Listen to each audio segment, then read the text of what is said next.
नमस्कार दोस्तों। दोस्तों कल से आरआरबी जेईई का एग्ज़ाम स्टार्ट हो जाएगा। आपकी 4 महीने की जो मेहनत है, जब से फॉर्म निकले तब से बोल रहा हूँ, वो कल आपको दिखानी है कि आपने क्या मेहनत की है, ठीक है? और जिनका कल एग्ज़ाम है, खासकर फर्स्ट शिफ्ट में जिनका है, उनको और बाकी दोनों शिफ्ट में भी जिनका है, उनको टेंशन हो रही होगी। एक मन के अंदर चल रहा होगा, ये कैसा पेपर जाएगा, कल हम कैसा परफ़ॉर्म कर पाएँगे, कुछ गलतियाँ ना कर बैठें। तो इसी चीज़ के लिए मैं इस वीडियो को बना रहा हूँ कि आप कल कुछ गलतियाँ ना करो। और इस टाइम बिल्कुल भी टेंशन नहीं लेनी है, बिल्कुल रिलैक्स रहना है और अभी कुछ पढ़ना है थोड़ा बहुत तो पढ़ सकते हो, 1-2 घंटे अपना फ़ॉर्मूले वगैरह रिवाइज़ कर सकते हो, ठीक है? लेकिन आज टाइम से सो जाना, अपना खाना खा के टाइम से जल्दी सो जाना, एक अच्छी नींद लेके जाना, रात को कुछ भी नेगेटिव नहीं सोचना है। अच्छी नींद लेके जाओगे तो आपका दिमाग भी वहाँ पर अच्छे से काम करेगा, ठीक है? अदरवाइज़ अगर नींद ही पूरी नहीं लोगे तो दिमाग भी अपना आपका इतना एक्टिव नहीं रहेगा और वहाँ पर एग्ज़ाम में आपको दिक्कत हो सकती है, ठीक है? यहाँ पे कई सारे पॉइंट्स मैं आपको बताऊँगा, उन सारे पॉइंट्स को अगर आप ध्यान रखोगे, तो पहली चीज़ आप एग्ज़ाम में कोई ऐसी मिस्टेक नहीं करोगे कि जिसकी वजह से वो आपको बाहर कर दें और दूसरी चीज़ आपका जो माइंड है वो अच्छे से वहाँ पे काम करेगा, ठीक है? उन सब चीज़ों को पॉइंट को मैं यहाँ पे बताऊँगा। तो एक बार सही से इस वीडियो को देख लेना, एक-एक पॉइंट को सुन लेना, बेशक आप स्पीड को तेज़ करके देख सकते हैं, ठीक है? पहली चीज़ तो मैं आपको ये बताऊँगा कि कुछ बच्चों की पोस्ट प्रेफ़रेंस की जो है दिक्कत आ रही थी, ठीक है? पोस्ट प्रेफ़रेंस चेंज हो गई थी और इसके लिए काफ़ी बच्चों ने मेरे को मैसेज किया। तो मैंने इसके लिए एक पोल भी करवाया था टेलीग्राम के ऊपर, तो वहाँ पर भी काफ़ी बच्चों ने पोल के अंदर कहा कि हाँ, उनकी जो पोस्ट प्रेफ़रेंस चेंज हो गई है। तो मैंने आपको बोला था इसके लिए कोई टेंशन नहीं लेनी है क्योंकि काफ़ी बच्चे बहुत ज़्यादा टेंशन में थे। एक लड़के का मैसेज आया वो ये मतलब जब से ये चीज़ देखी उसने वो बहुत टेंशन में था और बिल्कुल पढ़ाई नहीं कर पा रहा है। ऐसे कई सारे मैसेजेस आए। मैंने आपको लास्ट वीडियो में यही बोला था कि बिल्कुल भी टेंशन मत लो। आपके पास एप्लीकेशन फ़ॉर्म जो आपने फ़िल किया था वो आपके पास है, आपके पास सबूत है, तो आरआरबी कुछ नहीं करेगा, ठीक है? आपकी प्रेफ़रेंस ऐसे चेंज नहीं कर सकता वो। अभी बस अपना एग्ज़ाम पे ध्यान दो और एग्ज़ाम के बाद मैंने कहा था कि आप सबसे मैं मेल करवाऊँगा, आपको फ़ॉर्मेट दूँगा और नंबर दूँगा, उस पे तो कॉल भी करनी है। बाकी मैंने अपनी तरफ से ही मेल कर दिया था और 1-2 बच्चों ने और मेल करा था। आरआरबी की उन्होंने ये चीज़ पहले ही नोटिस कर ली, आपको करने की ज़रूरत ही नहीं पड़ी और उन्होंने ये चीज़ ठीक कर दी है। तो मोस्टली बच्चों की ठीक हो गई है, आप एक बार चेक कर लेना, अगर अभी भी प्रॉब्लम है, अभी भी कोई दिक्कत है, तो आप मेरे को मैसेज करना इंस्टाग्राम पे, फिर उसका भी कुछ सॉल्यूशन निकलेगा। लेकिन इससे बिल्कुल भी टेंशन नहीं लेनी है। आप एग्ज़ाम के बाद देख लेना, चाहे अभी मत देखो, पर इस चीज़ की टेंशन बिल्कुल नहीं लेनी है। और कुछ बच्चों का अल्फ़ाबेट का लेटर चेंज हो गया था, वो सब यार कुछ मेजर इश्यू नहीं है, तो टेंशन मत लो। अपना एग्ज़ाम पे ध्यान दो, अच्छे से एग्ज़ाम करो, ठीक है? अब बात करते हैं देखो सबसे पहली चीज़ तो अपना आधार कार्ड ज़रूर लेके जाना। जो एडमिट कार्ड आया है उसके नीचे जो इंस्ट्रक्शंस लिखी हैं उसके अंदर क्लियरली मेंशन है कि आपको अपना आधार कार्ड लेके जाना है। उसके साथ आप कोई भी अपनी आईडी ले जा सकते हैं। पैन कार्ड ले जाओ और 10th की मार्कशीट ले जाओ, ड्राइविंग लाइसेंस ले जाओ या आपका जो स्कूल कॉलेज का जो आईडी कार्ड है उसको ले जाओ। तो एट लीस्ट मैं कह रहा हूँ कि 3 आईडी अपने साथ रख लेना। एक आधार कंपल्सरी है, उसके अलावा PAN card, driving card, driving licence या फिर 10th की मार्कशीट आप कुछ भी रख सकते हो, वो आपके ऊपर है। कम से कम 3 आईडी रखना, ठीक है? उसके अलावा आपको 2 फोटो लेके जानी है। फोटो कौन-सी? आपके एडमिट कार्ड के ऊपर जो फोटो लगी हुई है ना, जो आपने फॉर्म फिल करते टाइम फिल करी थी, आपको वही सेम फोटो लेकर जानी है।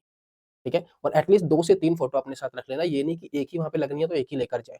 कई बार दिक्कत हो जाती है, एक फ़ोटो कहीं खो गई या कुछ हो गया, तो आपके पास दूसरा एक बैकअप होना चाहिए। तो 2 या 3 फ़ोटो आप अपने साथ रख लेना और अगर नहीं है तो निकलवा लो, जाकर 5 मिनट में निकल जाती है और अगर सुबह जाओगे जब, तो निकलवा के ले जाना यार, नहीं तो थोड़ी दिक्कत हो सकती है। अलाउ तो वो कर देंगे, अगर आप दूसरी फ़ोटो भी ले जाओगे तो वो अलाउ कर देंगे और वहाँ पे बहुत बच्चे आपको ऐसे मिलेंगे जो दूसरी फ़ोटो लाते हैं। पर आप अपनी तरफ से सेफ लेके चलो, अपनी फ़ोटो अभी जाके निकलवा लो अगर नहीं है, ठीक है? अगर उसकी सॉफ्ट कॉपी है, लैपटॉप के अंदर है या कंप्यूटर के अंदर आपके फ़ोन में पड़ी है, तो उसको जाके निकलवा लोगे तो निकाल देगा फ़ोटो स्टूडियो वाला, ठीक है? क्लियरली 2 चीज़ बहुत ध्यान से सुन लो आप। तो आपको आधार कार्ड ले जाना है, एटलीस्ट 2 आईडी ले जानी है, 2 फ़ोटो ले जानी है, ठीक है? Admit card black and white भी चलेगा और कलर भी चलेगा। कुछ बच्चों का ये भी मैसेज आ रहा था, ठीक है? तो आप चाहे तो admit card black and white ले जाओ, चाहे आप कलर में ले जाओ। क्लियर? अब ध्यान रखना एग्ज़ामिनेशन हॉल में आपको कुछ भी अलाउ नहीं है। सिर्फ़ आप वहाँ पे 2 ही चीज़ लेके एंट्री कर सकते हो। पहली चीज़ आपका एडमिट कार्ड, दूसरी चीज़ आपके जो जो आपके जो पहचान पत्र वगैरह है, आधार कार्ड है, आइडेंटिफ़िकेशन कार्ड जो है, वो है, ठीक है? चाहे आप 2 ले जाओ, 3 ले जाओ, उसको वो अलाउ कर देंगे। ऐसा नहीं है कि वो बोलेंगे कि 1 ही लेके जा सकते, ठीक है? आप 3 आईडी लेके जा रहे हो, तो तीनों को अलाउ कर देंगे। फ़ोटो लेके जा रहे हो, उनको भी अलाउ करेंगे अंदर ले जाना और एडमिट कार्ड ले जाना अलाउ करेंगे। उसके अलावा कुछ भी चीज़ वो अलाउ नहीं करेंगे। वो उन्होंने क्लियरली मेंशन किया हुआ है इंस्ट्रक्शंस में, चाहे आपके पास कोई वॉचेज़ है, वॉच अलाउ नहीं करेंगे, रिंग है, मंगलसूत्र है, सारी चीज़ें मेंशन की हुई हैं, पेन, पेंसिल, रबड़ कुछ भी नहीं, पेपर वगैरह कुछ भी नहीं, वो सब वहाँ पे प्रोवाइड करेंगे जिस चीज़ की भी आपको ज़रूरत होगी। आपको रफ शीट भी देंगे, आपको पेन भी देंगे, सॉल्व करने के लिए, क्वेश्चन्स को रफ वर्क करने के लिए, लेकिन आपको कुछ भी ले जाना अलाउ वहाँ पर नहीं है। तो इस चीज़ का ध्यान रखना, उसी हिसाब से अपना सामान लेके जाना, ठीक है?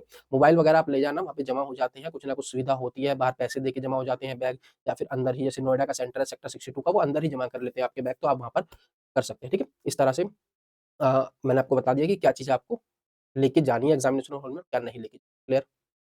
अगली चीज़ आती है कि एग्ज़ामिनेशन हॉल में आपको टाइम से पहुँचना, ठीक है? टाइम से इस चीज़ को गाँठ बाँध लो क्योंकि हर मतलब हर एग्ज़ाम के अंदर मैंने देखा है, बहुत बच्चे इस वजह से ही एग्ज़ाम नहीं दे पाते कि वो एग्ज़ामिनेशन सेंटर पे लेट पहुँचते हैं और ऑनलाइन एग्ज़ाम के अंदर वो आपको बिल्कुल भी अलाउ नहीं करेंगे एक बार गेट क्लोज़ होने के बाद कि आप एग्ज़ाम दो। वो आपको सीधा भगा देंगे और मैंने कई बच्चों को ऐसे ही भगाते हुए देखा भी है। और एक बार तो मैं खुद एग्ज़ाम मतलब उन्होंने अलाउ कर दिया था, अदरवाइज़ वो मेरा भी छूट ही गया था, मैं भी 5 मिनट लेट पहुँचा था। तो आपको ये रिस्क बिल्कुल भी नहीं लेना है, ठीक है? आप कोशिश करो जैसे मान लो पहली शिफ्ट का जो गेट क्लोजिंग टाइम है 8:30 बजे है, आप 8:30 को दिमाग से निकाल दो, आप दिमाग में लेके चलो कि गेट क्लोजिंग टाइम जो है 8 बजे है। जब मेरी ये मिस्टेक हुई थी, मैं बिल्कुल एंड टाइम पे पहुँचा था, उसके बाद मैंने गाँठ बाँध ली थी कि मैं अगले पेपर में जब भी कोई पेपर दूँगा, मैं आधा घंटा पहले का उसके अंदर सोच के चलूँगा कि मेरा गेट क्लोजिंग टाइम 8:30 की जगह 8 बजे है। तो आप 8 बजे को दिमाग में लेके चलो कि 8 बजे तक आपको किसी भी तरह, कैसे भी करके पहुँचना है, अदरवाइज़ पेपर छूट जाएगा। ठीक है? आधे घंटे का मार्जिन लेके चलो। तो आप देखना कभी भी गलती नहीं करोगे, अपने एक्सपीरियंस के बेस पे आपको मैं बोल रहा हूँ, क्लियर? और ध्यान देना एग्ज़ाम में सिली मिस्टेक से आपको बचना है, ठीक है? सिली मिस्टेक्स बिल्कुल नहीं करनी है, बहुत ध्यान से पेपर को पढ़ना है, बहुत ध्यान से सारी चीज़ें करनी है।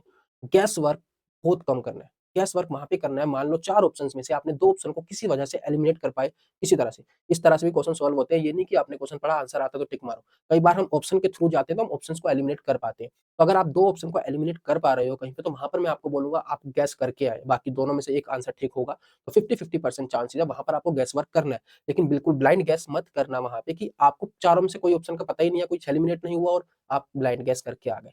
1/3 नेगेटिव है, 1/3 नेगेटिव में बहुत ज़्यादा चांस होते हैं कि आपका जो मार्क्स है वो नेगेटिव में ही जाएँगे। तो गेस वर्क बहुत कम करना है, बहुत एक कैलकुलेटेड गेस वर्क करना है, एक ब्लाइंड गेस वर्क नहीं करना। क्लियर हुआ? 1/4 नेगेटिव होती तो मैं आपको बोलता कि हाँ, आप थोड़ा-सा गेस वर्क वहाँ पे कर लेना। क्योंकि वहाँ पे 4 क्वेश्चन गलत होते हैं तो आपका 1 क्वेश्चन उसको बराबर कर लेता है। लेकिन यहाँ पे 3 क्वेश्चन गलत होंगे तो 1 क्वेश्चन बराबर करेगा, ठीक है? आई होप आप इस चीज़ को अच्छे से समझ पाए होंगे, गेस वर्क आपको नहीं करना है। तो आई होप ये पॉइंट आपको अच्छे से समझ आ गया होगा, बहुत इंपॉर्टेंट चीज़ है जो मैंने आपको बताई। अब अगला पॉइंट, ये भी बहुत इंपॉर्टेंट पॉइंट है। मैंने आपको पहले भी कई बार बोला है पेपर को हमेशा 2 से 3 बार में करना चाहिए। एक बार में पूरे पेपर को करना नहीं चाहिए।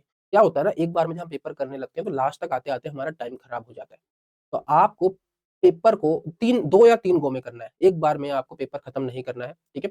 आपको क्या करना है, मान लो आपने क्वेश्चन अटेम्प्ट करना स्टार्ट किया, कोई क्वेश्चन आपसे नहीं बना, या ज़्यादा टाइम वेस्ट हो रहा है, उसको स्किप कर दो, ठीक है? कोई क्वेश्चन आपका नया है कि आपने उस तरह का क्वेश्चन कभी सॉल्व नहीं करा और आपको थोड़ा डर लग रहा है उस क्वेश्चन को देख के, उसको स्किप कर दो, अगले अटेम्प्ट में करें, ठीक है?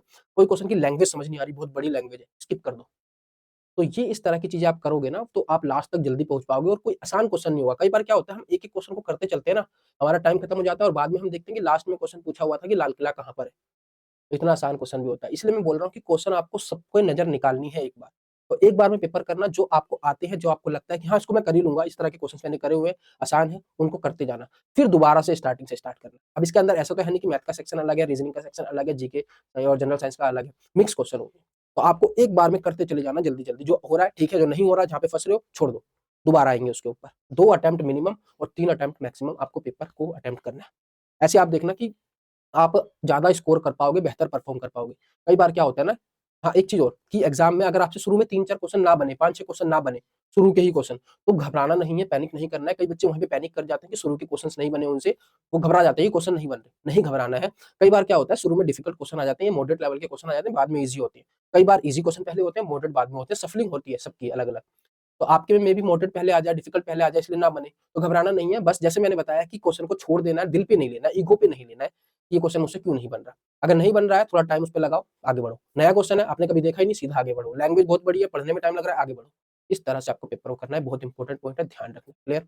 एक और पॉइंट, पेपर के क्वेश्चन्स को बिल्कुल भी लीक मत करना। आपको कई सारे यूट्यूबर्स बाहर मिल सकते हैं क्वेश्चन्स पूछने के लिए कि क्या-क्या क्वेश्चन्स आए, तो आपको बिल्कुल भी क्वेश्चन को लीक नहीं करना है। मैं बता रहा हूँ, फँस जाओगे, हमेशा के लिए डिबार हो जाओगे रेलवे एग्ज़ाम से। तो ये गलती बिल्कुल भी मत कर देना, क्लियर हुआ? ये किसी को कोई क्वेश्चन नहीं बताना है। कोई आता है नॉर्मल बात कर लो, बता दो कि पेपर कैसा गया, कितने अटेम्प्ट किए, इस तरह की चीज़ें। पर पेपर में क्वेश्चन क्या आया ये बिल्कुल मत बताना, ध्यान रखो वरना फँस जाओगे।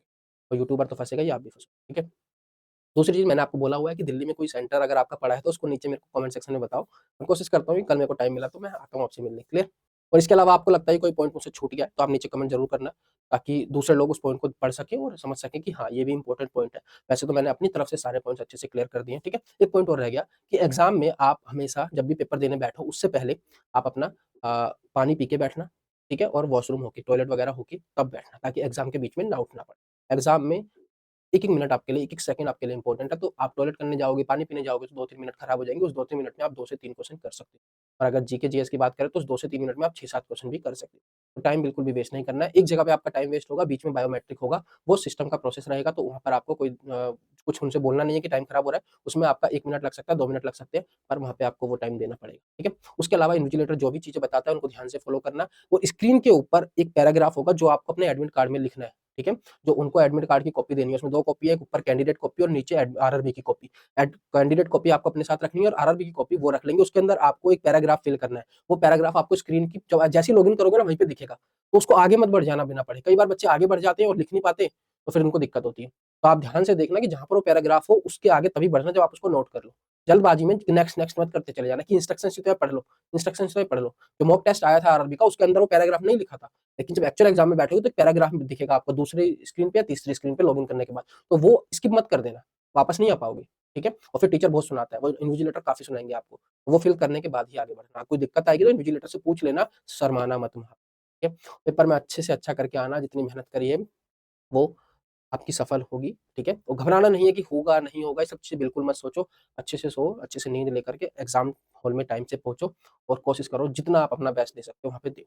टाइम मैनेज करके चलना, पैनिक बिल्कुल मत होना। अगर आप पैनिक हुए तो आप अपनी परफ़ॉर्मेंस को बिल्कुल खराब कर लो, ठीक है? ये वीडियो मैं बड़ी मुश्किल से बना रहा हूँ, मेरे को टाइम नहीं मिल पा रहा था आज, पर मैंने कहा ये वीडियो बनानी ज़रूरी है, आपको ये पॉइंट्स बताने ज़रूरी हैं।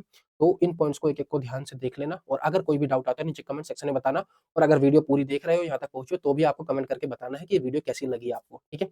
मेरे से जुड़े हुए हो तो इतना तो आपका फर्ज़ बनता है कि आपको बताना चाहिए ताकि मेरा भी मोटिवेशन बढ़े और मैं आप लोगों को मोटिवेट करता रहूँ, ठीक है? बाकी मिलते हैं, आप अपना एग्ज़ाम दो अच्छे से, कोई भी डाउट आता है, कोई भी दिक्कत आती है, मेरे को हमेशा आप किसी भी टाइम मैसेज कर सकते हो। Maths by Ravi sir Instagram ID और टेलीग्राम चैनल से जुड़ जाओ कोई भी अपडेट के लिए, मैं वहाँ पे अपडेट करता रहता हूँ और आपको मोटिवेट करने के लिए वहाँ पे चीज़ें भी मैं बहुत मोटिवेटेड चीज़ें डालता रहता हूँ, एक बार विज़िट ज़रूर करना, ठीक है? मिलते हैं आपसे। धन्यवाद दोस्तों, जय हिंद।